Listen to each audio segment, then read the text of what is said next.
그 아이는 11살 생일에도 아무 말이 없었습니다. 3년째 눈만 깜빡이며 누워 있었습니다. 도대체 어떤 일이 있었던 걸까요? 수십 명의 전문가들이 고개를 저었고 유럽의 병원들은 원인을 알 수 없다며 돌아섰습니다. 프랑스, 독일, 스위스까지 다녀온 아이 부모는 절망 속에서 하루하루를 버텼습니다. 그런데 단 한 사람, 단 3초 만에 아이를 알아본 한국 의사가 있었습니다. 그날 이후 아이는 기적처럼 다시 입을 열고 손가락을 움직이며 마침내 두 발로 세상을 걷기 시작했습니다. 3년의 침묵을 깨고 다시 태어난 가족의 눈물 나는 여정.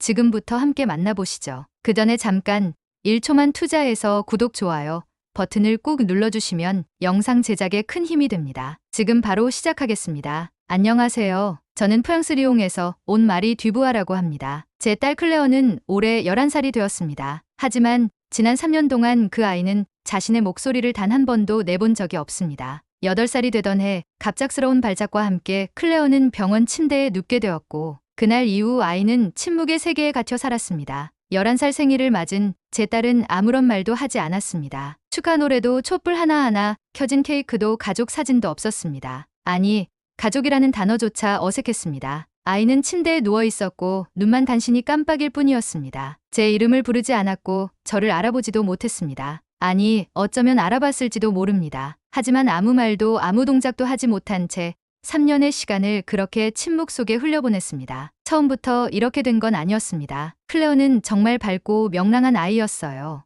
8살이 되던 해까지는 걸음마를 완전히 뗐고 엄마 아빠 하며 세상의 모든 말을 걸기 시작하던 무렵이었습니다. 그해 3월 어느 오후 저는 주방에서 수프를 끓이다 갑자기 들려온 쿵 소리에 깜짝 놀랐습니다. 거실에서 혼자 장난감을 가지고 놀던 아이가 갑자기 쓰러진 것입니다. 두 눈을 뒤집어 뜨고 온몸이 경직된 채 경련을 일으키는 모습을 보고 저는 그대로 얼어붙었습니다. 클레어야, 클레어야. 제 목소리는 떨렸고 손발은 차가워졌습니다. 그때는 아직 아무것도 몰랐습니다. 아이가 단순히 잠깐 기절한 줄로만 알았습니다. 병원에 도착했을 때 의사는 소아간질 가능성이 있다며 몇 가지 검사를 진행했습니다. 경련은 멈췄고 의식도 돌아온 듯 보였습니다. 그런데 그날 밤 아이는 다시 한번 발작을 일으켰고 이번엔 눈을 뜬 채 말을 잃었습니다. 그 다음부터였던 것 같습니다. 저희 가족의 시간은 정지된 시계를 들고 끝없이 걸어가는 여행자가 되었습니다. 클레어는 더 이상 말을 하지 않았고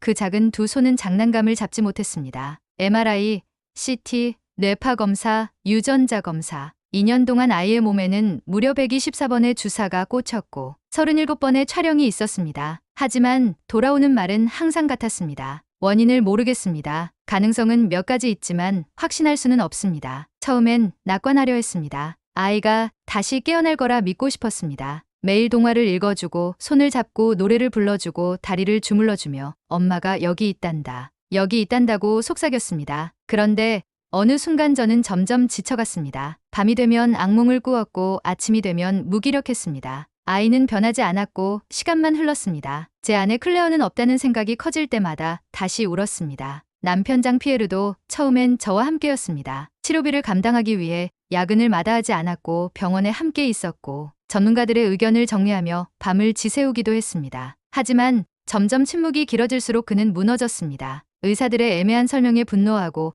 아이를 보며 무력감을 토로하며 술에 의지하기 시작했습니다. 주변 사람들은 더욱 냉정했습니다. 시누이 베로니크는 대놓고 말했습니다. 언제까지 이렇게 살 거냐고, 현실을 받아들이라고 말이에요. 제 어머니마저도 손녀의 모습을 보는 것이 견디기 힘들다며 점점 멀어졌습니다. 가장 충격적이었던 건 리옹대학병원 신경과 과장의 말이었습니다. 부인, 더 이상 희망을 갖지 마십시오. 아이를 전문 요양시설에 맡기고 새로운 삶을 시작하는 것이 현명한 선택입니다. 그 말을 듣는 순간 저는 그 자리에서 일어나 말했습니다. 제가 포기하기 전까지는 아무도 제 딸을 포기할 수 없습니다. 그리고 저는 절대 포기하지 않을 겁니다. 저희는 프랑스 최고라는 병원들을 전전했습니다. 파리 살페트리에르 병원, 마르세유 대학병원, 낭트 신경과학센터까지 3년 동안 14곳의 병원을 다녔지만 어디서든 같은 답변만 돌아왔습니다. 파리 살페트리에르 병원의 유명한 신경과 교수 피에르 듀랑은 냉정하게 말했습니다. 부인, 이미 3년이 지났습니다. 더 이상의 치료는 의미가 없어요. 아이를 집으로 데려가 편안하게 해주세요. 그게 최선입니다. 독일 베를린 샤리테 병원에서도 마찬가지였어요. 세계적으로 유명한 소아신경과 전문의 하인츠 밀러 박사는 클레어의 MRI 사진들을 보더니 고개를 저었습니다. 뇌사 상태는 아니지만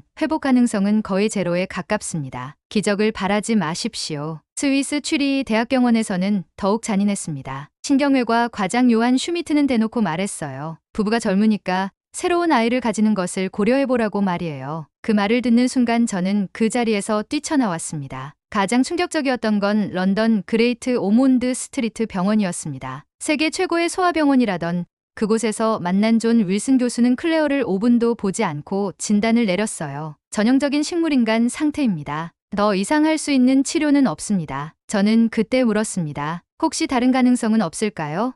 다른 관점에서 접근할 수는 없을까요? 그러자 그는 비웃듯 말했어요. 부인, 의학은 과학입니다. 기적이나 믿으실 거라면 교회에 가세요. 이런 냉대는 병원에서만이 아니었습니다. 주변 사람들의 시선도 점점 차가워졌어요. 시누이 베로니크는 명절 때마다 독서를 퍼부었습니다. 언제까지 죽은 아이에 매달려 살 거냐, 현실을 받아들이라고 말이에요. 심지어는 클레어를 죽은 아이라고 부르기까지 했습니다. 남편의 직장 동료들도 마찬가지였어요. 처음엔 동정하던 사람들도 시간이 지나자 장 피에르에게 충고했습니다. 자네 아내가 현실을 못 받아들이는 것 같은데 정신과 치료를 받아보는 게 어떨까? 가족 전체가 무너지고 있지 않나? 이웃들의 수근거림도 견디기 힘들었습니다. 저희 아파트 복도에서 만나면 피하듯 인사하거나 동정 어린 눈빛으로 바라봤어요. 어떤 이는 대놓고 말하기도 했습니다. 아직도 희망을 품고 계시는군요. 참 안 됐어요. 친구들도 하나둘 연락을 끊었습니다. 처음엔 위로해주던 친구 이사벨도 2년째부터는 말을 바꿨어요. 말이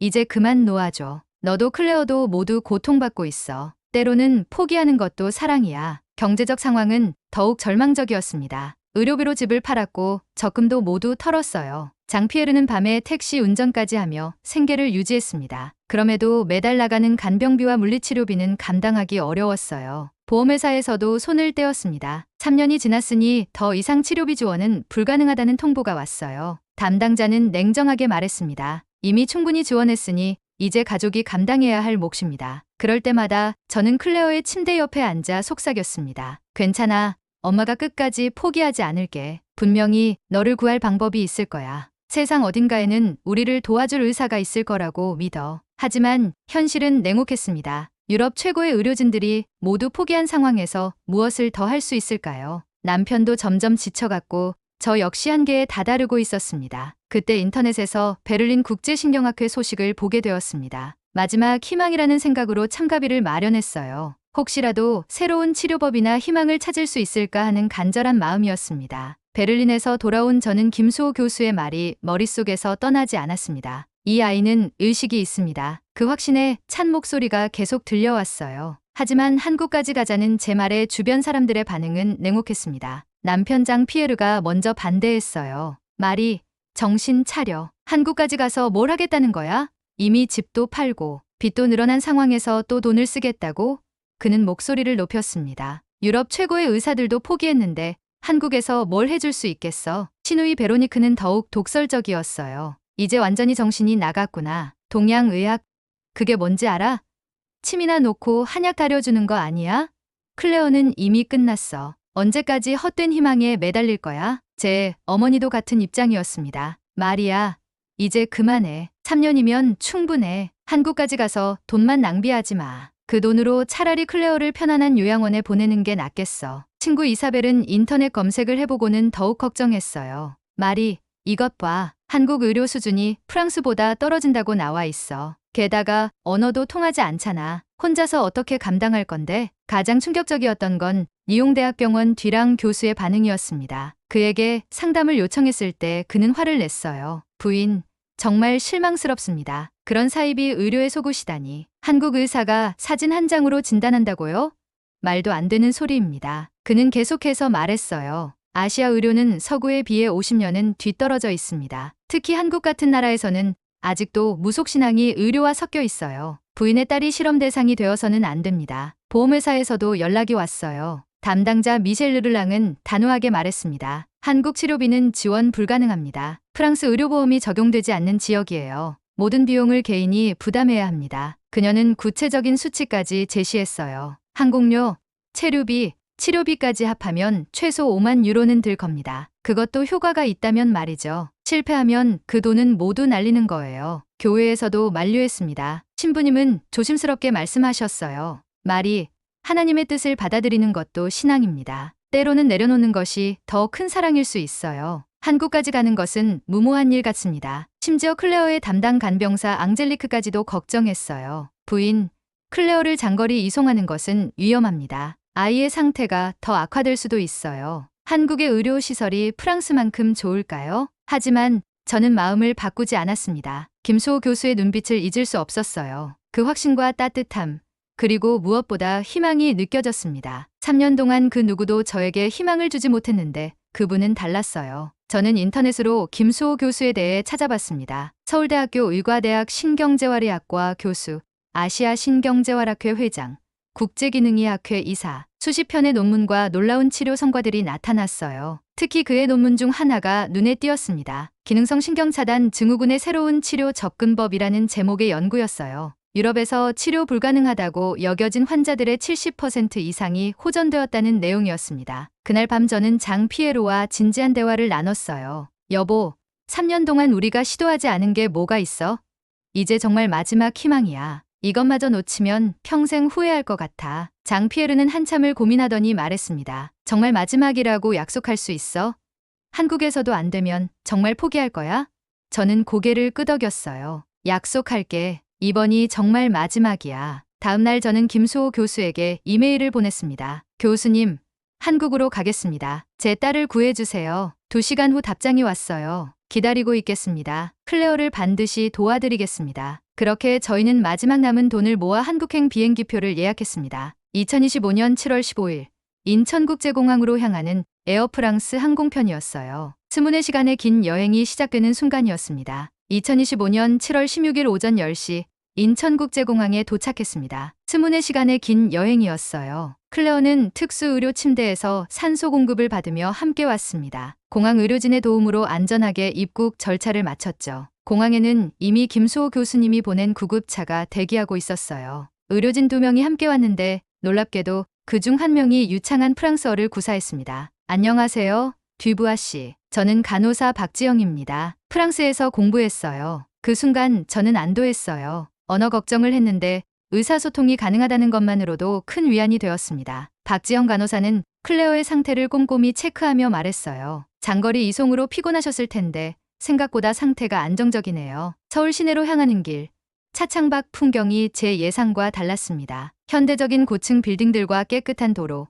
체계적으로 정리된 도시 모습이 인상적이었어요. 이게 정말 의료 후진국이라고 했던 그 한국인가 싶었습니다. 서울대학교 병원에 도착하자 김수호 교수님이 직접 나와 계셨어요. 멀리서 오시느라 고생 많으셨습니다. 그의 첫마디는 따뜻한 위로였습니다. 베를린에서와 마찬가지로 확신에 차 있으면서도 겸손한 모습이었어요. 병원 시설을 보고 저는 다시 한번 놀랐습니다. 최첨단 의료 장비들과 깨끗한 병실, 체계적인 시스템까지 프랑스 병원과 비교해도 전혀 뒤지지 않았어요. 오히려 더 현대적이고 효율적으로 보였습니다. 김수호 교수님은 먼저 클레어를 신경재활센터로 안내했어요. 이곳은 제가 직접 설계한 특수 병실입니다. 환자의 미세한 반응까지 관찰할 수 있도록 되어 있어요. 벽면에는 각종 모니터링 장비들이 설치되어 있었습니다. 드디어 진료가 시작되었습니다. 김수호 교수님은 특별한 장비 없이 클레어 곁에 조용히 앉았어요. 그리고 베를린에서와 마찬가지로 아이의 눈을 바라봤습니다. 1초,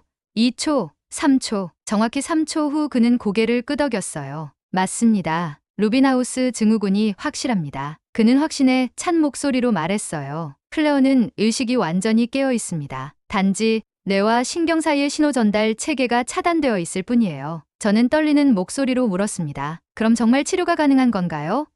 김수호 교수님은 미소를 지으며 대답했어요. 물론입니다. 저희가 개발한 신경제 연결 치료법으로 충분히 회복 가능합니다. 그는 구체적인 치료 계획을 설명해 주었어요. 1단계는 신경신호 복원 치료, 2단계는 근육 재활 훈련, 3단계는 언어 기능 회복입니다. 전체 과정은 3개월 정도 소요될 것 같아요. 놀라운 건 한국 의료진들의 세심한 배려였습니다. 박지영 간호사는 제가 머물 숙소까지 알아봐 주었고, 영양사는 클레어에게 맞는 특수 식단을 준비해 주었어요. 물리치료사 이민호 선생님은 프랑스어로 치료 과정을 상세히 설명해 주었습니다. 가장 인상적이었던 건 김수호 교수님의 첫 번째 치료였어요. 그는 클레어의 이마에 특수 전극을 부착하고 미세한 전기 자극을 주었습니다. 신경 차단 부위를 찾아 신호를 복원하는 치료라고 설명했어요. 치료 시작 30분 후 믿을 수 없는 일이 일어났습니다. 클레어의 오른쪽 눈꺼풀이 미세하게 떨렸어요. 3년 만에 처음 보는 의식적인 반응이었습니다. 저는 그 순간 눈물이 터져 나왔어요. 김수호 교수님은 침착하게 말했습니다. 시작입니다. 신경 연결이 조금씩 복원되고 있어요. 앞으로 매일 이런 변화를 보게 될 겁니다. 그의 말에는 확신이 가득했어요. 그날 저녁 저는 프랑스에 있는 장 피에르에게 전화했습니다.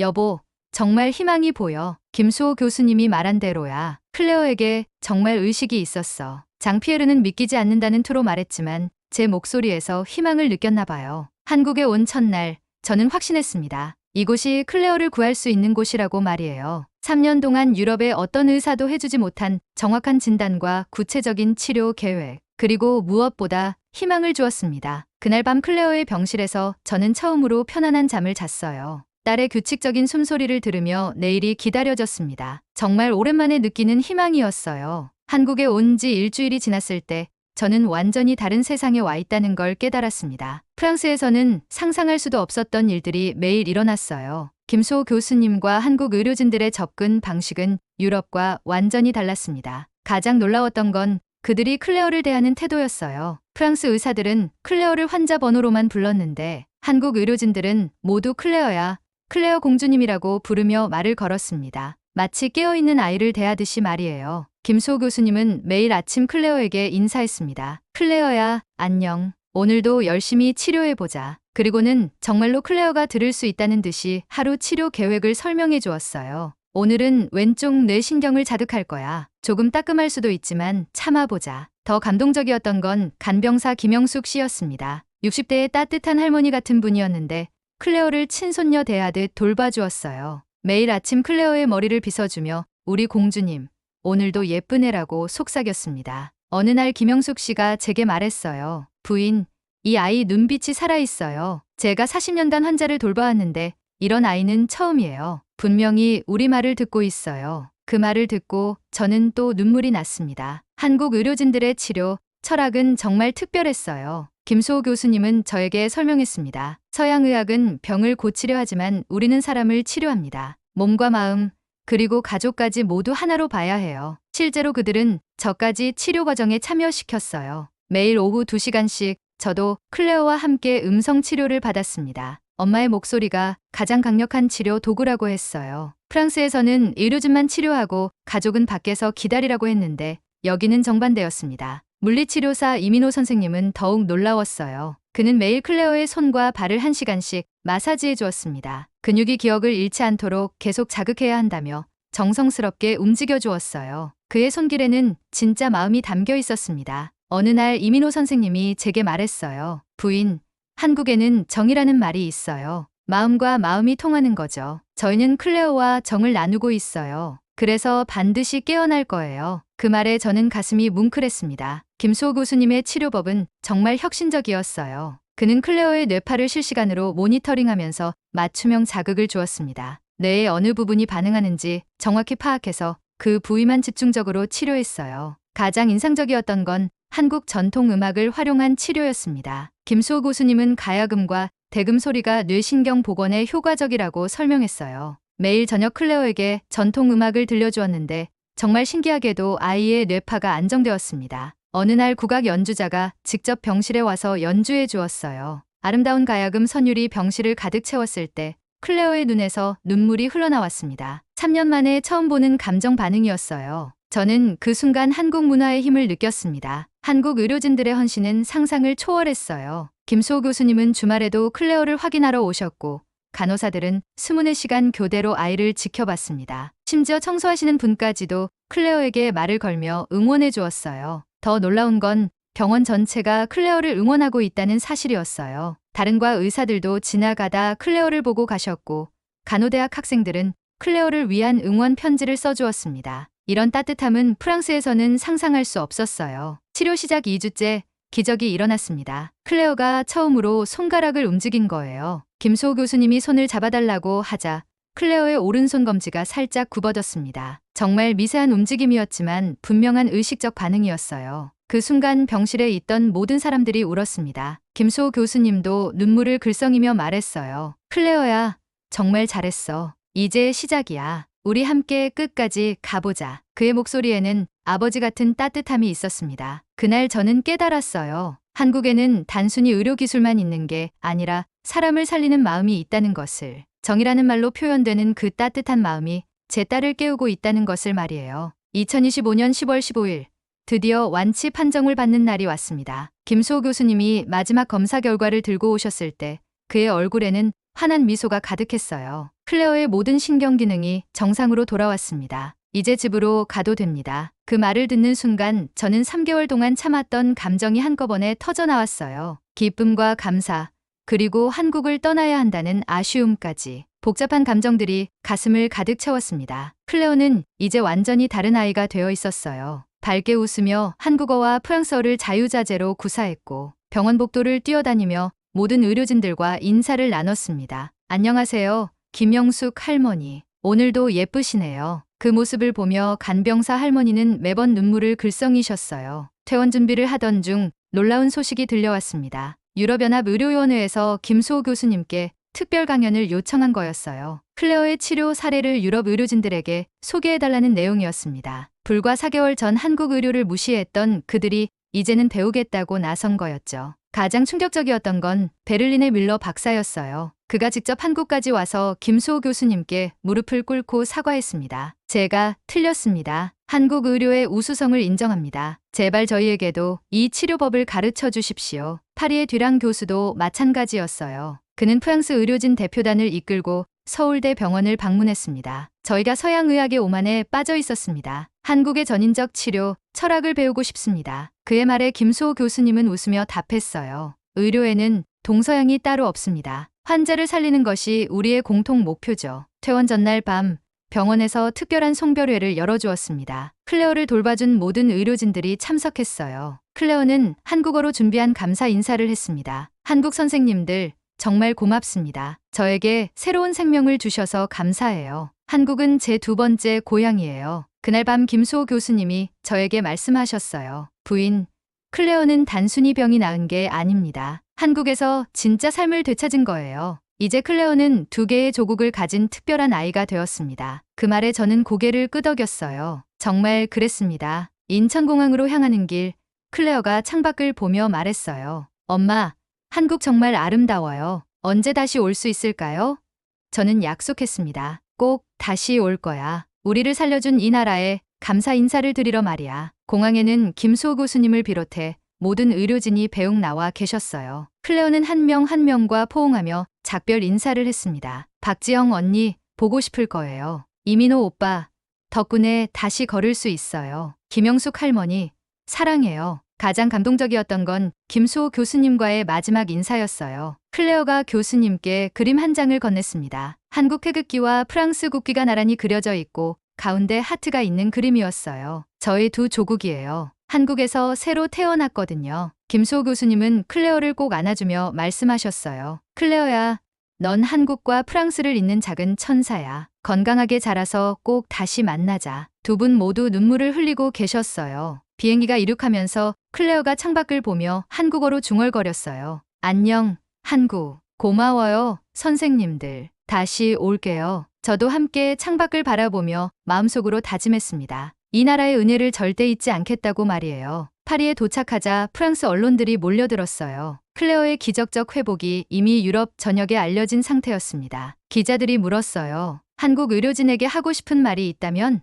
저는 확신에 찬 목소리로 답했습니다. 한국에는 세계 최고의 의료 기술이 있습니다. 하지만 그보다 더 중요한 건 환자를 끝까지 포기하지 않는 마음이에요. 정이라는 따뜻한 마음이 제 딸을 살렸습니다. 한국은 정말 위대한 나라입니다. 1년 후인 2026년 여름, 약속대로 저희는 한국을 다시 찾았어요. 건강하게 자란 클레어가 김수호 교수님께 달려가 안겼을 때 모든 사람이 기뻐했습니다. 클레어는 이제 한국어를 유창하게 구사했고 한국 친구들도 많이 사귀었어요. 그날 김수호 교수님이 말씀하셨어요. 클레어 덕분에 저희도 많이 배웠습니다. 의료는 기술이 아니라 사랑이라는 걸 다시 깨달았어요. 클레어가 저희에게 준 선물입니다. 지금 클레어는 15살이 되어 프랑스와 한국을 오가며 꿈을 키우고 있어요. 나중에 의사가 되어 김수호 선생님 같은 사람이 되고 싶다고 합니다. 한국에서 받은 사랑을 다른 환자들에게 나눠주고 싶다고 말이에요. 이것이 저희 가족이 한국에서 경험한 기적의 이야기입니다. 3년간의 절망을 3개월 만에 희망으로 바꿔준 한국. 그리고 우리에게 두 번째 생명을 선물해준 김수호 교수님과